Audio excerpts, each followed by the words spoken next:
back, ladies and gentlemen. I hope you had a nice coffee break there. Thank you for joining us for our next session, which is titled Growth Hacking for Marketing Success. With tighter marketing budgets, a new mindset is needed in today's new marketing landscape. Now, the panel discussion will explore doing more with less and look at examples of where companies have used their limited resources creatively to maximize return on investment. Now, let me introduce you first to the moderator of this panel discussion, James Chen. If you'd like to come on stage, James. He's of content strategist of Singapore Life. He's joined by a number of panel members, which I'll now bring on stage. First up is Ski Chung, if you'd like to come up, followed by Rich Turin, Jack Lim, Cheryl Goh, as we all remember from the morning session, welcome back, and Cindy Young. Oh yes, try and find your next.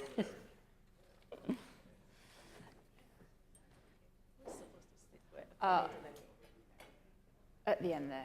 James, I will hand over to you. Okay, thanks. Ladies and gentlemen, thanks so much for attending this session. Before we begin first, could I check as a show of hands, who of you were at yesterday's dinner awards, yesterday? Show of hands. Yeah, okay, that's the one. So I assume the rest were wasted and I guess were not here. Okay. Yeah, okay, yes. So the awards yesterday, growth hacking, is something about winning. It's about winning in terms of getting your end customers to do a specific action which you want them to do. It could be an increase in terms of your monthly active users and so on. At the end of the day, in terms of the judges, unlike the awards per se, the judges in terms of your success for growth hacking would be the data which you have in your dashboards. So without further ado, let me get these speakers to briefly introduce themselves. Of course, it's great to have Cheryl on stage. It was exceptionally awesome to hear that she was also nervous as well. Okay, hi everyone. I'm Cheryl. I'm running marketing for Grab. And for those of you who don't know, we are a ride-hailing service and we operate out of 7 countries. Yep. Hi, I'm Jack. I'm Chief Commercial Officer for One Championship.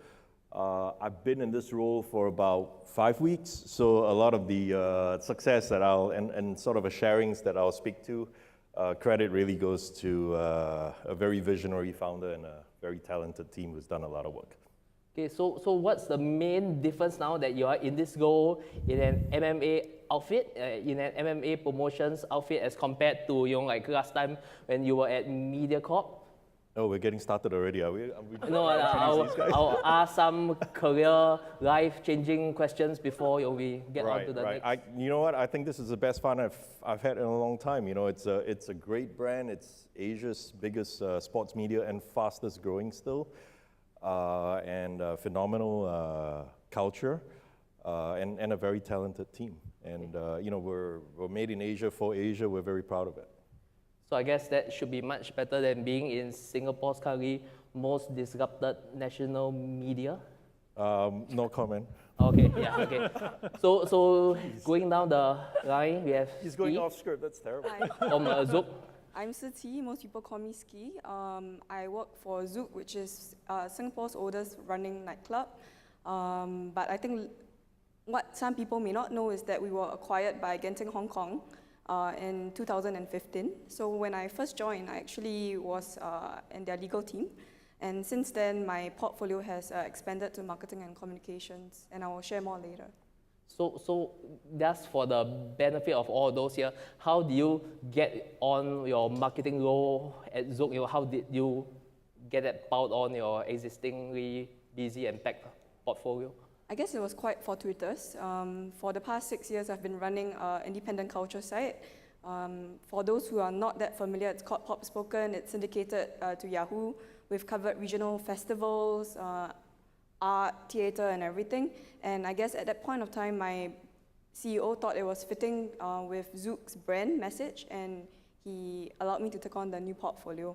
And with that, of course, comes more responsibilities and restructuring of the team. And I guess I'll share more later. It's Okay. quite a lot of information to bombard. Yep. Okay.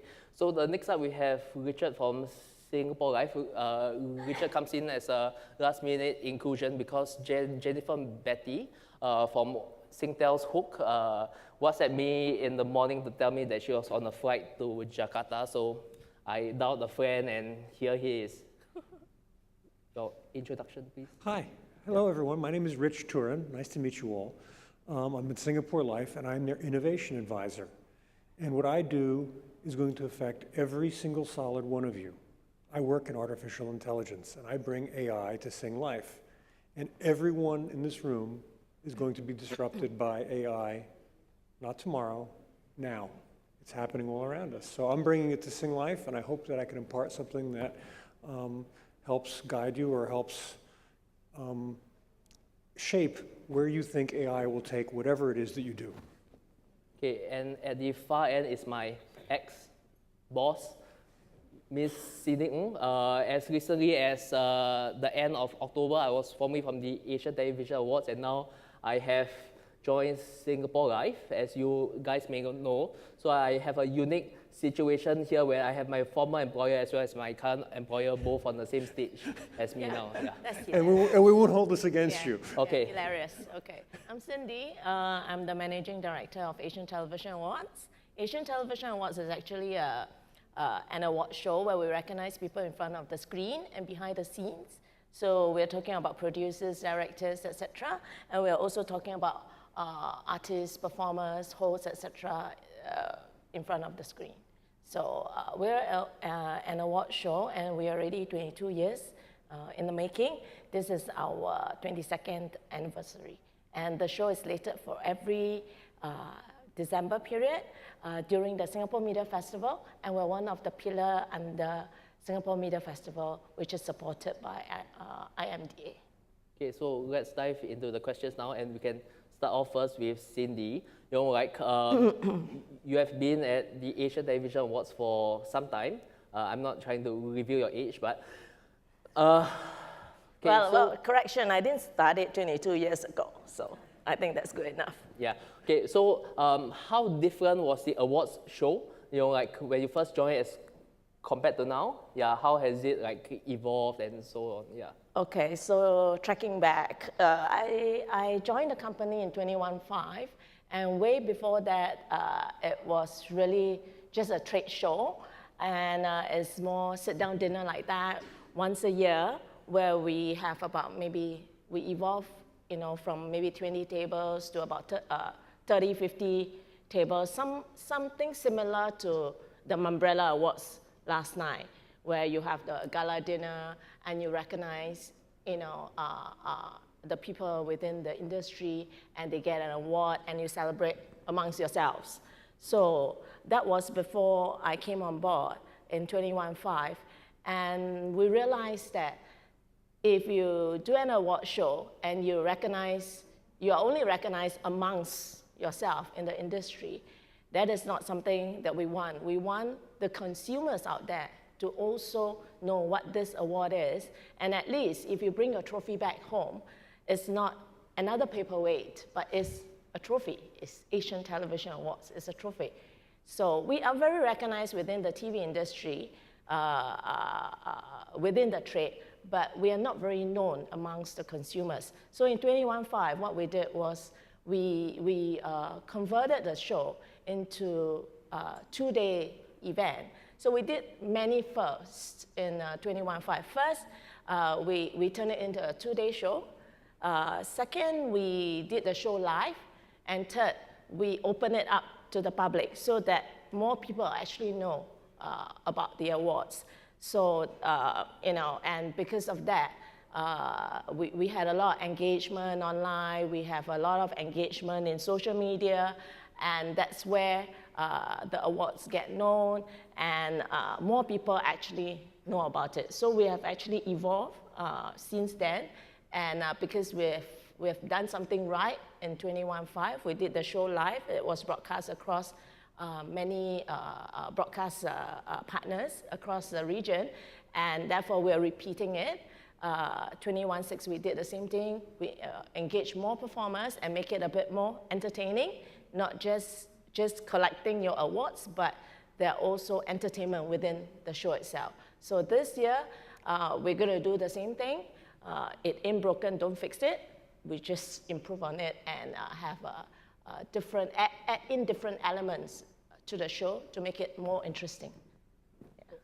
Okay, now to Richard, Singapore Life. The firm, or the startup, I may say, has had a very interesting 2017 so far. It raised its Series A, about US 50 mil, as well as, in terms of mid-year, it received its license from the MAS. So how has the firm evolved since the days when you first joined? Yeah, that's a really fabulous question, and I think that it's relevant, and I think I'll try to make the answer as relevant to everybody out there. Look, Singapore Life started as an idea 2 years ago, and the concept of bringing digital life insurance to Singapore was new. You say, well, there are other life insurance platforms. Sure there are, but we have a complete straight digital journey from start to finish. When we started 2 years ago, artificial intelligence was something that was sort of on that distant horizon. It wasn't something that was in everybody's face. So of course, we're a digital company, we're building systems, and we're trying to build our digital presence, okay? By the time we launched several months ago and went live, hey, I don't want to say we were deficient, but we were now faced with bringing on AI, changing how we are going to interface with our clients through using technology and using AI technology. So we are facing a digital world right now that we love and we embrace. Absolutely, it is every bit part of our DNA, but we are having to run and we are having to keep up with the technology in order to make sure that we have this commanding lead in the digital platform. So yeah, everything is changing, and in the past 2 years, it's been like an earthquake, a landslide. It's been dramatic for us, and I think it's going to be dramatic for everybody out there. But it's fun. That's the most important thing. It's a lot of fun, and it's giving a new way for us to reach out to our clients and engage them in ways that we never thought of and the ways that the clients never thought of. So it's good fun. Okay, next down, Ski. Zouk is obviously a brand, a Singapore brand which has quite a number of years of heritage. So what's difference? What's the main difference from the days in which it was at its previous venue to now?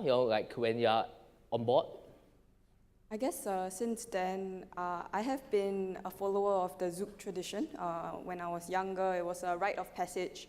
So when we were younger, you would see a lot of posters, a lot of flyers being sent to members or left around shopping malls and stuff. So what Rich actually brought up about the digital disruption is very prevalent in my role, because right now you see a lot of print media that we used to advertise with, for example, Juice, where we had a long-standing relationship. They have since converted into something fully digital. So in that regard, a lot of our marketing channels have to be pivoted for something more physical to something more digital. So of course, with that in mind, trying to hold true to the brand DNA of continuing certain music traditions, of being forward-thinking in terms of booking acts, we have to find a new way to connect with our users. And one way which we have tried to experiment is actually to involve the DJ into our marketing process. What we do is we bring them behind the scenes, we talk to them, we interview them as what a normal media publication would do, but we try to spin it in a more personalized way, such that the content is relevant to both people in the industry and to consumers. And it's a new initiative called Zouk TV. We just rolled one out a couple of months ago during the F1 period. It features one of the top DJs in the world, and going forward, we hope to do more of that. So that is one of the initiatives that we've kickstarted, and with more to come. Okay, thanks. Okay, Jack. Okay, in terms of One Championship, it has evolved quite a fair bit, from the days when Chatri first founded it. Like now, if I'm not wrong, like you are in quite a number of Asian countries now. So like what has changed? Yeah. I've been a big fan and friend of the promotion for many years, and the opportunity to now actually work on it and add it has been such a privilege. Chatri started this journey 6 years ago with a singular vision, and that was grounded around the fact that martial arts is one of the greatest cultural treasures in Asia. When you think about it, every big Asian export over the years has had martial arts in some form or way as a currency. If you think about Jet Li, Donnie Yen, Jackie Chan, and of course the greatest of them all, Bruce Lee, you kind of work your way down Southeast Asia, it's Michelle Yeoh, and obviously Manny Pacquiao. They all have had a martial arts background and association in some way, and they're big global brands today. So the vision was singular. We wanted One Championship to be the home of martial arts, and today we are. We started with one event in 2011. It took the team everything. They had to pull it together. We went to 4 in the next year. We just announced our 2018 calendar. We'll put on 24 shows across Asia, all the way from Japan down to Yangon next year. And that's a show every 2 weeks. So it's been a massive, massive jump, great journey, and just phenomenal growth. Okay, now Grab. Okay, first and foremost, congrats for hitting your 1 billion, right? Thank you. Like I guess it has been a long way, like since you first started off in your 4-room office, did you mention? Like till the days where there was easy taxi in the Singapore market per se. Of course now you're fighting head on with the folks from Uber. So like how has things changed since then? Okay, maybe I'll tell a bit of a story. And this story is about how the first time I ever met Anthony I never knew Anthony before that. Anthony is the co-founder and CEO of Grab. And the first time I met him was for a job interview. He actually reached out to me because of a referral. And so I wasn't very keen on the role at that point of time. But I met him at a bar. So we went to a bar. And when I got there, he called and said, I'm going to be an hour late. And I'm like, this is ridiculous. I'm going home. And he said, no, please stay and order whatever you want. So I happily ordered myself 4 mojitos. And then by the time he arrived, I was tipsy, maybe more. And so he was very entertained. He said, I get to meet Cheryl, in her true self. And he later on found out, of course, that I'm like that all the time. But I think at the end of the night, we had a great chat, and at the end of the night, he says, do you mind dropping me home? I'm really close by. So I said, okay, no problem. So got in my car. As I mentioned to some of you in the previous panel, the first time I met Anthony, I had an accident. Yes, had an accident, reversed into something, and then dropped him back. And I think what was it like back then is that even though I had too much drinks, and I was with a person that was completely sober, it was still decided that I would drive home.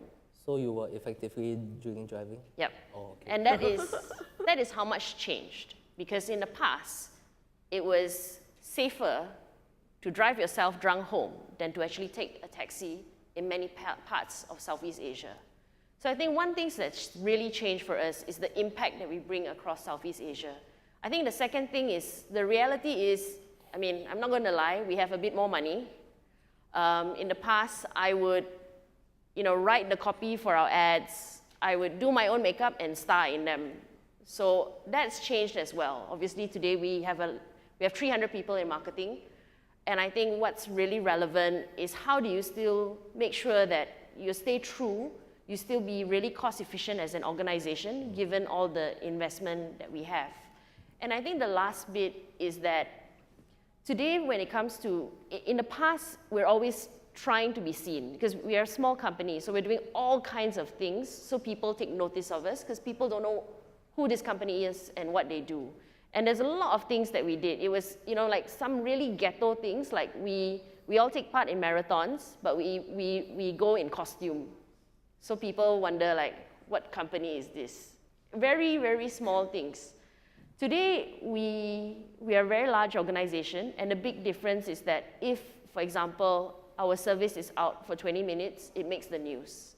I think our responsibility and coverage as a brand has really changed. And I think it really impacts the way you think about marketing, you think about the brand.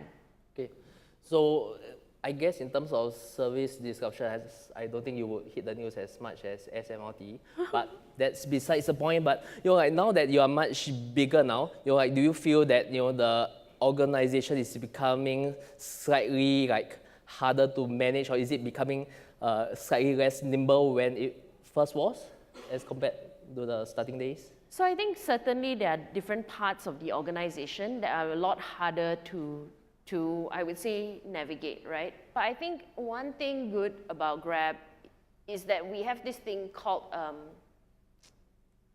what's a PC word? It's like bullshit busters, basically. So you look for processes within the organization that don't make sense.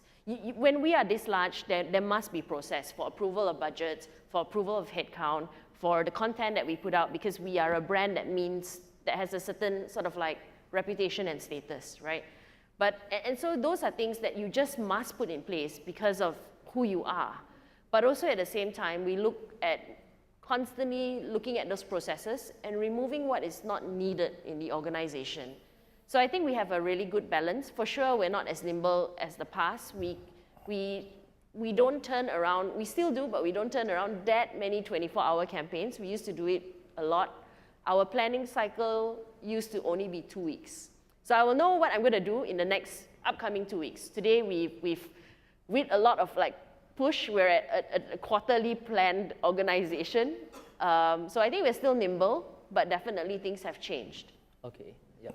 Okay, for Jack, congrats as well, because if I'm not wrong, for one championship, it has hit 1 billion in terms, I think more than 1 billion in terms of views for your content, both in terms of the viewership on television as well as on social media. So, how did you guys get to there? Actually, we do have a metric slide, so if I can just ask for that to be put up, and they'll probably do a much better job than me in communicating it.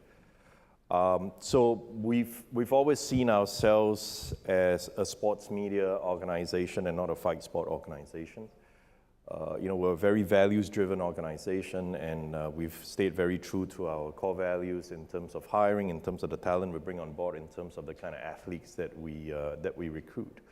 We've always seen ourselves as a social-first, digital-first, mobile-first organization as far as marketing is concerned. And when you're that singularly focused, you get the results that you drive very hard for. We're not happy with these results. We know we can do a lot more.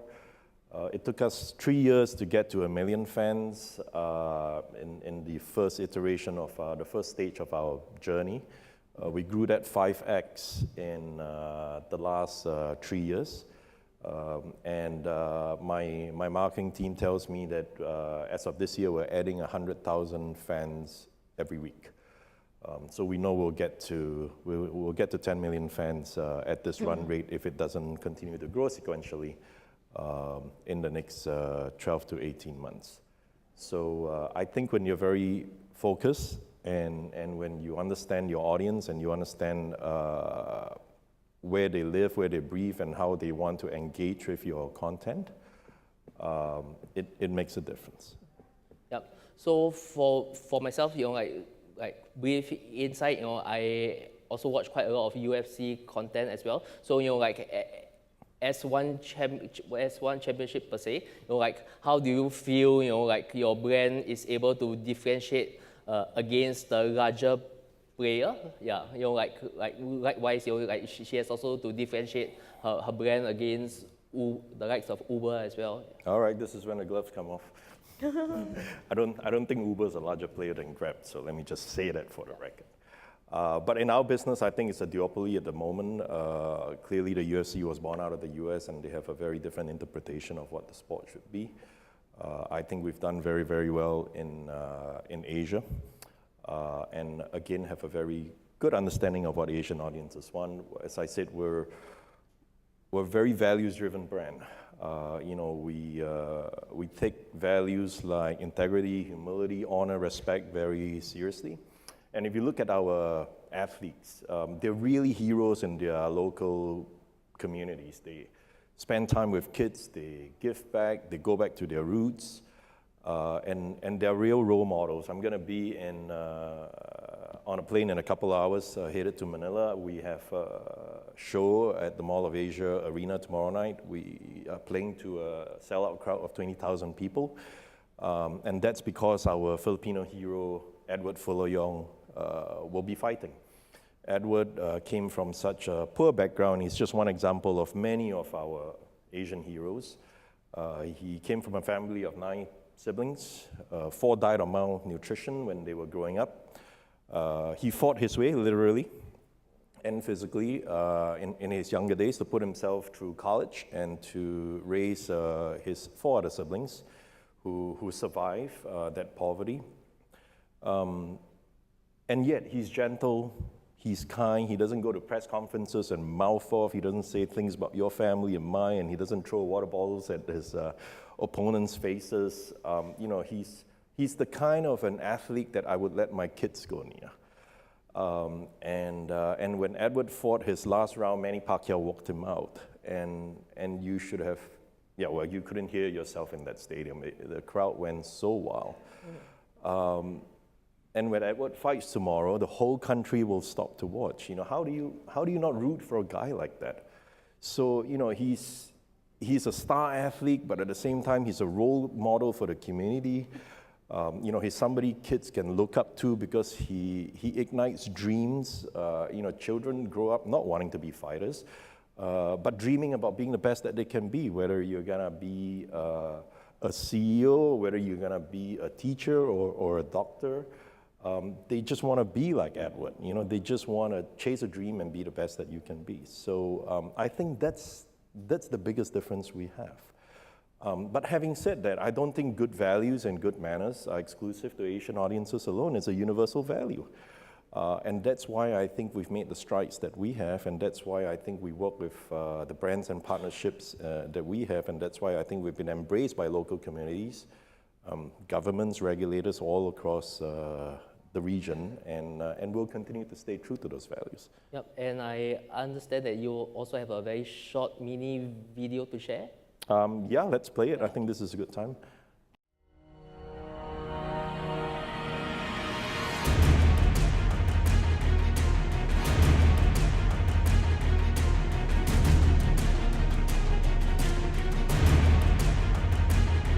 Ladies and gentlemen, and fight fans from all around the world, welcome to the most exciting global event. It is One Championship. It's time for war.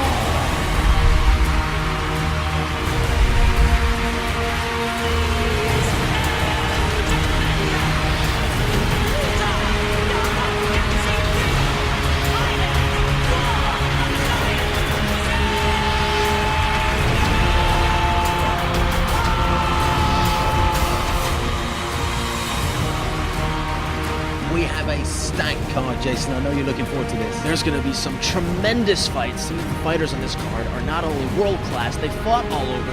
They're extremely crafty veterans and some up-and-comers that are ready to prove themselves. I expect some fireworks here tonight. Furious punching from both men. This fight brought to you by Sony. Make Believe brought to you by Iron. This fight brought to you by Shoot Talk. By the Red Army Watches. This fight brought to you by Hotel, the official hotel. The Amara Hotel, the official hotel of One Fighting Championship. This country hosting a major martial arts organization for the first time ever.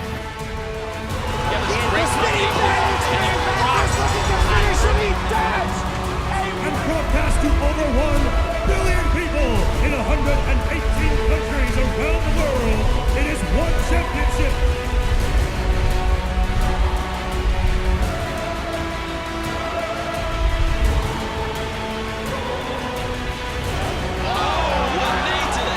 up the twister here, Steve. Oh, the twister!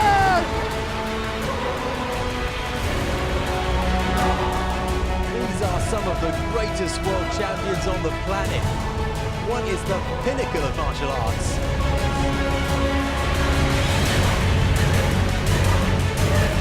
It is one championship, so let's get ready for a night of non-stop action.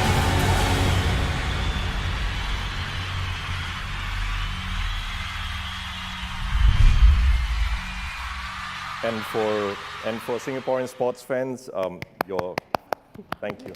Your jibe aside earlier, we are going to be on MediaCorp Live as of this year. So we're just very proud of the partnership that we have with MediaCorp. It's important that we're part of something that is such a big part of local society and fabric. Yeah, and for those of you who may not already know, the ring announcer at One Championship was also last evening's host, Dom Rao. Yes. Yeah. Okay, for ski, Zouk, okay, with the increasing importance of social media, for example, as well as other tech trends per se, are you looking to incorporate any of these digital trends, into the physical experience, the brand experience of a partygoer going to Zouk? I guess one thing to note about Zouk is that we're trying to evolve from a music brand to more of a lifestyle pillar of Genting Hong Kong. So what that involves is, besides looking at digital trends and stuff, we also look beyond the scope of music to partners such as Grab and One FC, which actually we partnered with earlier this year, to just expand the focus of having a specific place where you have music fans to something broader than that. And with that in mind, when we think about our digital marketing and stuff, we don't just try to target a very insular audience who is interested in DJ rankings or DJ Mag and all the other industry connotations that surround DJs, whether they are spinning via vinyl. All these technical terms don't really matter to a broader audience. And with that in mind, when we think of our campaigns, and how we collect our data from our consumers, we tend to be more tech-centric. So these days when we, let's say, collect data for our EDMs, we go into more granular detail about our consumers' behaviors and interests, and not just what sort of DJs they like. Okay, yeah. Okay, for a question for Richard, you are heavily involved in the chatbot development over at Singapore Life, as well as artificial intelligence, could be one of the key pillars in which, growth hack marketing is, going forward per se. So, yeah, what's your take? A lot of takes.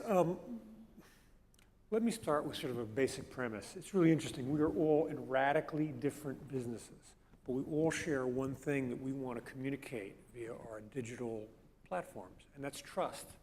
You need to trust Singapore Life. If you're going to click on the button that says buy, you need to trust us. If you're going to click on the button to view your content, or if you're going to participate in an event that you, or watch what you have to trust the content that you're getting. So where I come about digital and AI from is that this is a way to hack into the trust center of our clients' brains. Why? Because for the first time, we're able to provide a way to communicate with a computer. Let me explain for a second.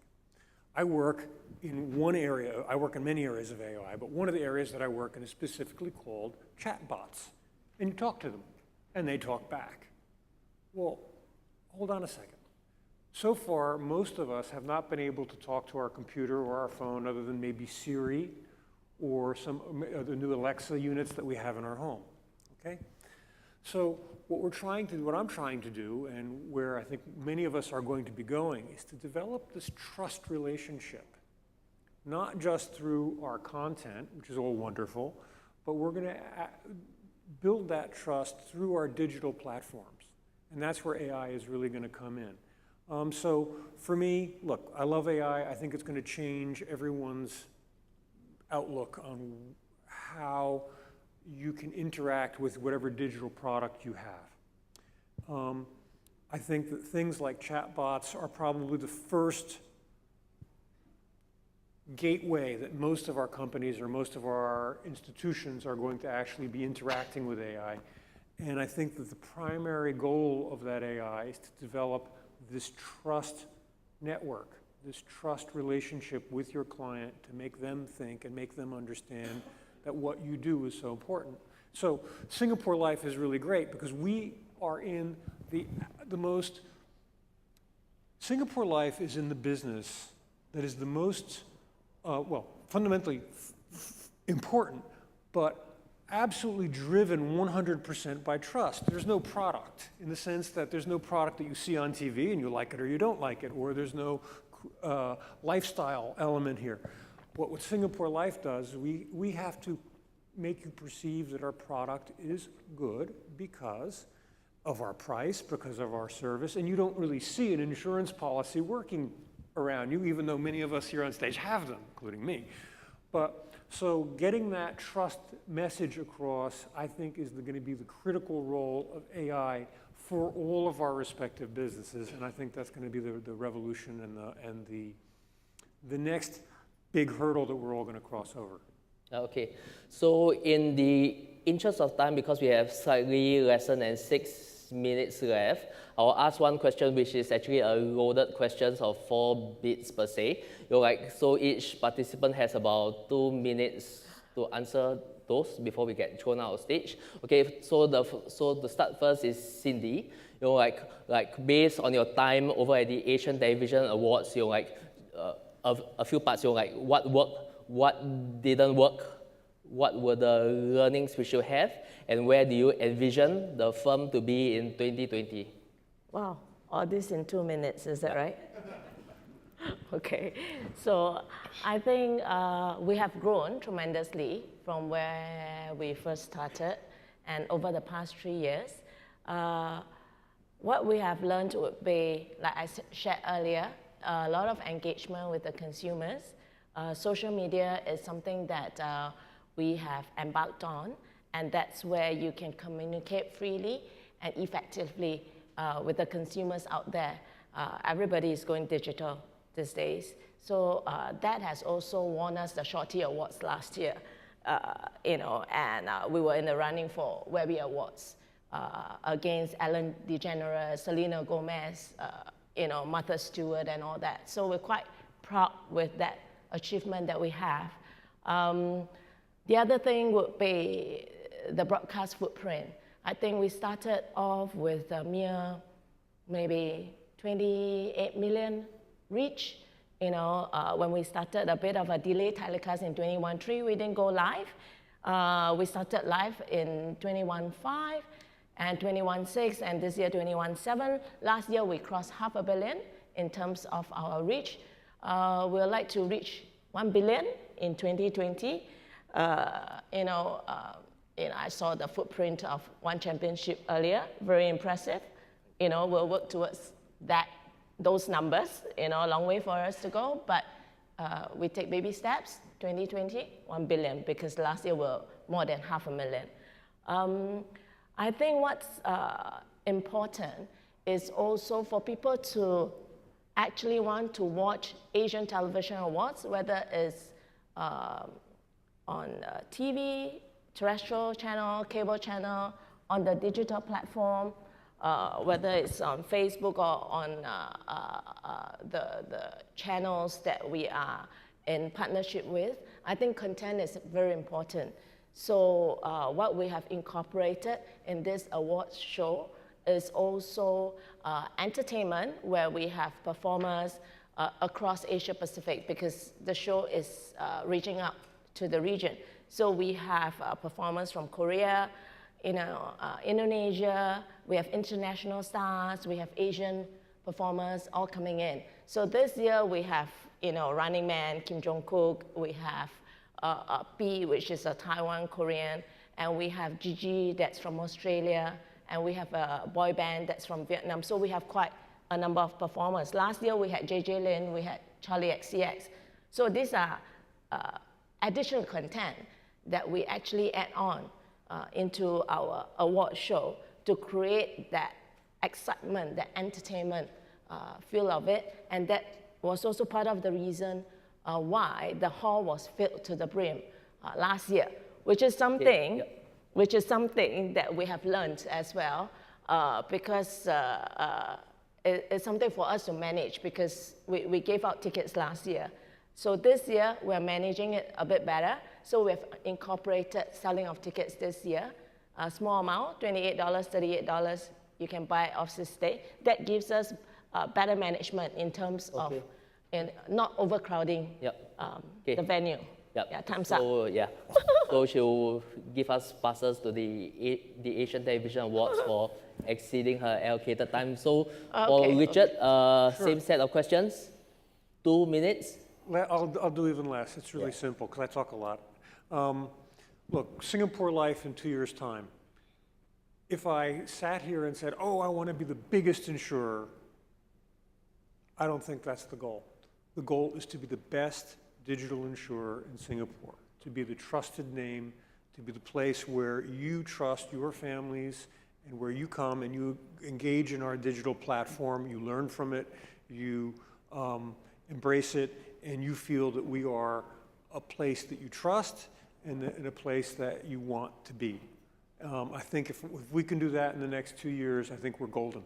And I think that's our long-term goal. And we're going to do it using the digital space. And that's significant. I think that's a great goal, and we're going to do it, I hope. Okay, Ski? I guess for us, we have two main long-term goals we hope to hit. First, under the Genting Group, which is, as most of you know, it's a hospitality and casino area. So people might think, oh, why would you buy a clubbing brand? I guess the first pillar would to do with expanding the audience. Casinos are known to the Asian crowd as something for the older generation. Getting a younger lifestyle brand in would mean expanding their audience to the millennials. And then the second point is, of course, to take a local Singapore brand that everybody loves overseas. So next year we'll be opening in Malaysia, and the next 3 years we'll be opening in Vegas. And that sits in line with the cross-cultural exchanges for many clubs. Because if you look at the clubs in Vegas, we have Lavo opening in Marina Bay Sands at the end of the year. So when we put it into our own kind of metric for growth, we see that, oh, if in US it's possible for a US club to come to Asia, why not for Asia club to go to US and vice versa? And aside from the clubbing world, of course, there's the festivals, like One FC, growing an audience, to 20, 30, 40,000. I think that's something that we hope to achieve. But of course, bearing in mind the Asia landscape with a lot of similar festivals coming up, we hope to grow in a way that is sustainable. And ultimately, the end goal is to provide an experience that our consumers won't forget. And so that brings me on to a failure that I guess that we have done and how we've overcome it. I've learned that having a concept and an experience, starting from when a consumer buys the ticket to leading up to the event, it's very important to have a brand story. And without that, certain of our events perhaps didn't pan out as well, but as a club, because we are quite nimble, we change our concepts fairly often. We can usually gauge an event's success, and then we learn from there. Okay, Jack. Well, we know we have a world-class product. We get told that a lot, but it really isn't about just our brand. It's really about our fans and our athletes. So I think the vision going forward is simple. We'll stay true to our values. We'll continue to be very purpose-driven. And a big part of that purpose is really telling the Asian story, unearthing talent, discovering Asian heroes, providing a world-class platform for them to be showcased. And in doing so, then further engage our millions of fans across Asia. So we'll be doing a lot more of that. Okay, last but not least. Okay, Cheryl. so I think what worked for us is that we have a lot of us are in, maybe I speak for myself. I mean, probably the largest role I've ever been in my life. And a lot of people at Grab are in the largest role they've ever been in their life. And so I think what really works is that we approach it with a sense of humility We definitely are not the smartest people in the room. And we approach the consumer with that as well. Like, we are very interested to know what makes them tick. And I think that's what really works for us. We are not maybe the most experienced and high-profile people, but we approach it with a sense of humility and curiosity.